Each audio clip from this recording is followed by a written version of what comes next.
Welcome to Willow Creek. My name is Billie Dean. I am a licensed paranormal investigator and Willow Creek ghost tour guide.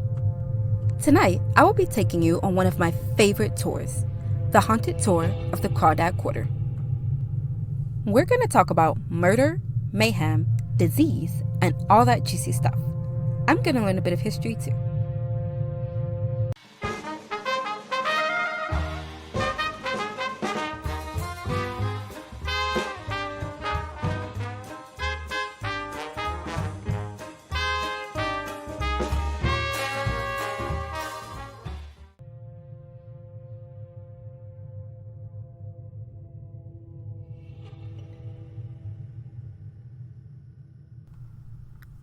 Right behind me is the Gildry Bed and Breakfast.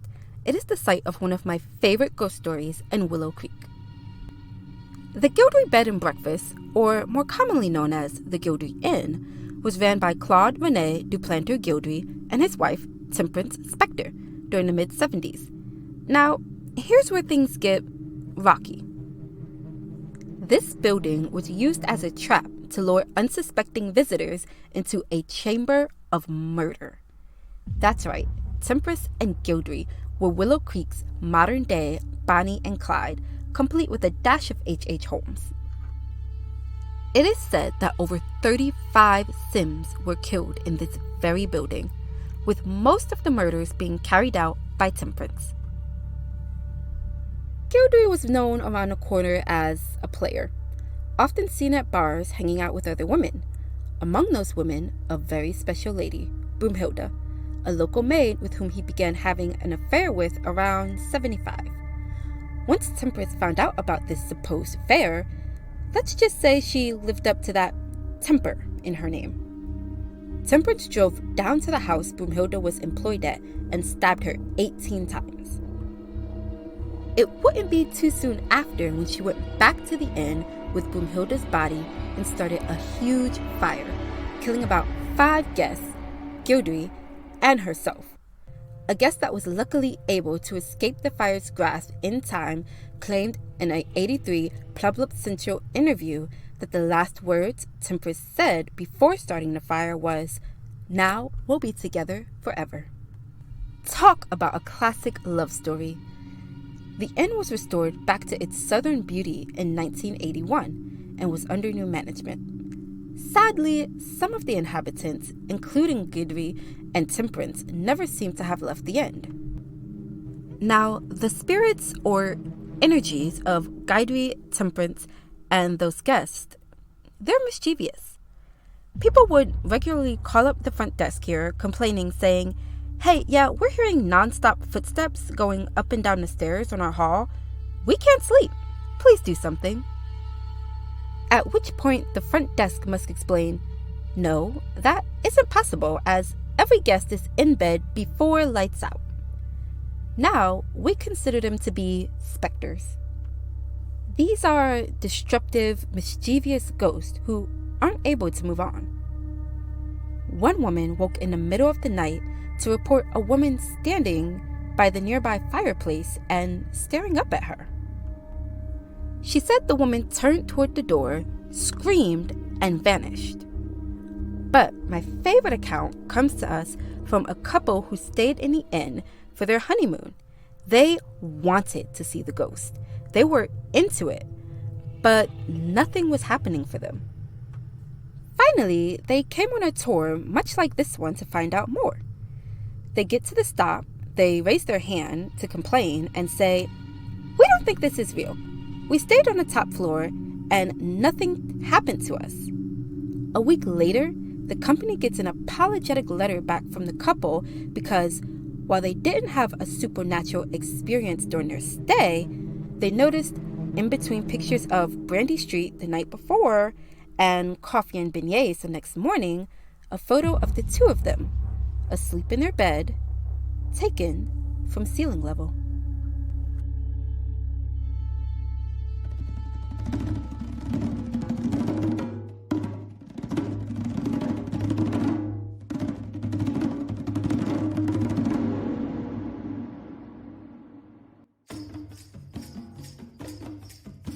Right behind me is Madame Zoe's House of Voodoo. It is one of the oldest buildings in Crawdad Quarter, dating back to around the mid-1800s, and some claim it to be the oldest operating magic shop in Simerica. Madame Zoe, known as the Voodoo Queen of Willow Creek, ran this shop to help young spellcasters find their end. She had the powers of healing the sick, extending altruistic gifts to the poor, and overseeing spiritualities. As a queen for several decades, Zoe was mother to many. People sought her advice for marital affairs, domestic disputes, judicial issues, childbearing, finances, health, and good luck. Madame Zoe decided it was time to pack up and move out of the quarter and into the Isle of Solani. It is said that Madame Zoe had a chest full of gold, the cure for vampirism, and an Atham dagger locked away in the chest in the Willow Creek area before she went. They say it is located somewhere in the quarter. Some people believe that the Crawdad Quarter treasure lies beneath the voodoo shop. The other part of the legend states that Zoe was trying up loose ends. She paid one of her young mentee voodooists to guard and protect the chest. Well, perhaps she wasn't wise to trust that mentee, because it is said that the voodooist immediately began to skim off the top. But Madame Zoe was no fool. She quickly realized the ruse and started to skim a bit off the top of that young voodooist. She killed the voodooist, cursed her spirit, and to have her guard the treasure forevermore. It is said that the ghost of this traitorous voodooist resides in the fireplace of the voodoo shop. It is also said that in pictures, you might catch the voodooist's spirit's face. And interesting to me, she always looks the same. I've been a tour guide for 5 years. I've had literally thousands of people enter this shop and take this picture. When I get to the fireplace and I see the face, it always looks like the same woman. More interesting to me, sometimes the camera sees a face even when we don't. If you have the function on your phone where the camera uses a white or green box to focus on a human face, this will often happen if you use it on the fireplace in the voodoo shop. So, should you visit Madame Zoe's House of Voodoo, camera at the ready, check out the fireplace, and don't be surprised if more faces than you expect appear in your photo.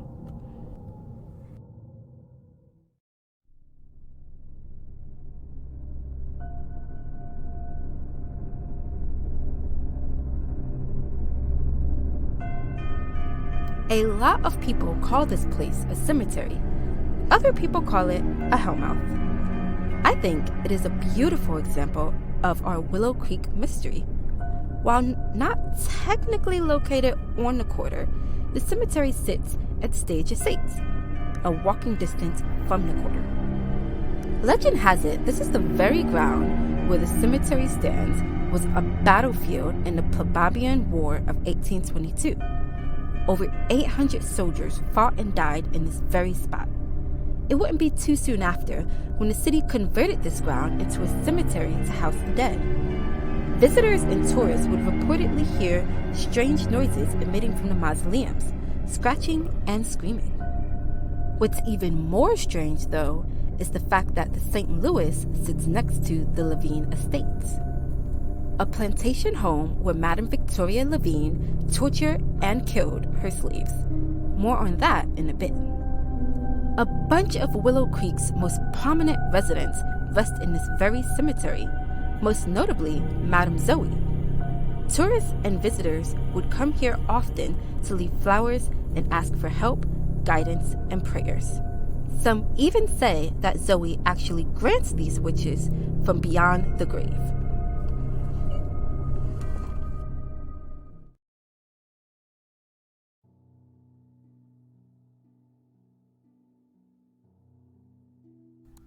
Up next, we have an historical plantation located in the heart of the Stage Estates, complete with serene wildlife, beautiful views, and it's also a murder house. Before we get started, a content warning. This story is rough. It's awful, it's torturous, and it happened. Now, to understand what happened in this house, we first have to understand the lady of the house, Victoria. She was said to have lovely, long, dark black hair. She was one of the most richest and eligible black bachelorettes at the time. She threw amazing parties here. Everyone wanted to see and be seen at the mansion. But there were rumors. One of the things that people really noticed was that Victoria seemed to own a strangely high number of slaves and cow plants. Levine would explain it away if you pressed her, but if you asked too many questions, you were not invited back inside. May 10th, 1834. That day, Victoria was entertaining a party when a loud scream was heard emerging from upstairs. A few men ran up there to check it out. In the plant house, huddled in the corner, as close to the open window as he could get, nearly passed out from exhaustion, they found an enslaved man who had been chained by his ankles to a pole inside. Next to said pole, they would find a cow plant, mouth open with a full-on cake in its mouth hovering over the enslaved man. He confesses. He yelled out, "I tried." He advises the men to look in a room above him. Above the plant house would have been the slave quarters. They found those doors locked, but these are worried townfolk, so they used their strength to break down the door. The smell which assaults them sends half the brave men running. Stories here diverge. What we know for a fact from papers is that at the time there was at least 32 slaves, man-clad, collared, and beaten within an inch of their lives. Other accounts on this are even more intense.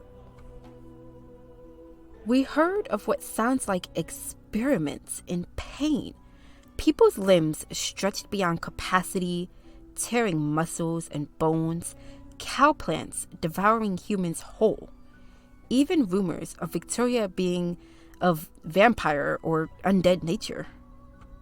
The mob notices, becomes angry, and begins crying for Victoria's blood.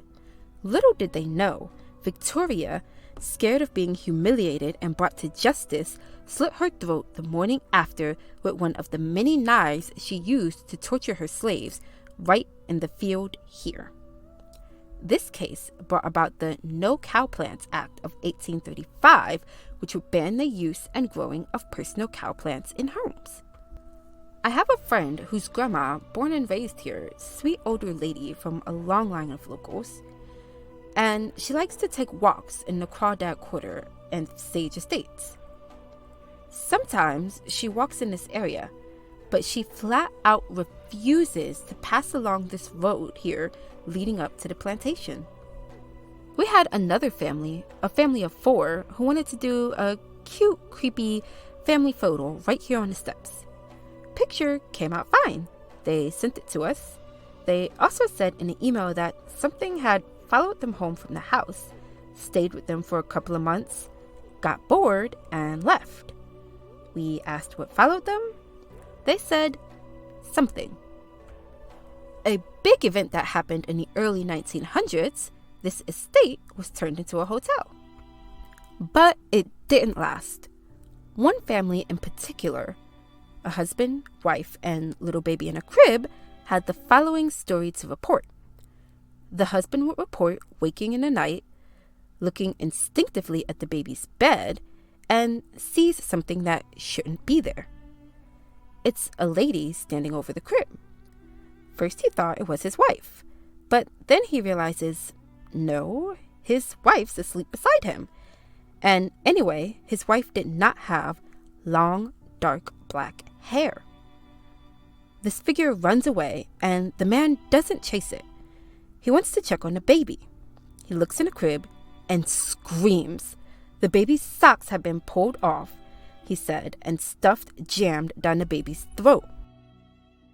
It's not a happy place, and it's not my favorite place. Today, the plantation has been converted into a museum.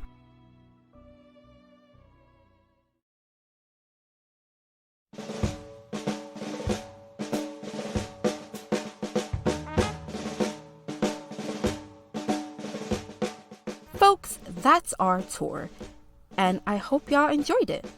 Again, my name is Billie Dean Howard with Crawdad Quarter Phantoms, and I hope for what you've seen, you realize that despite murder and mayhem, fire and curses, the spirit and the spirits of Willow Creek are not going anywhere.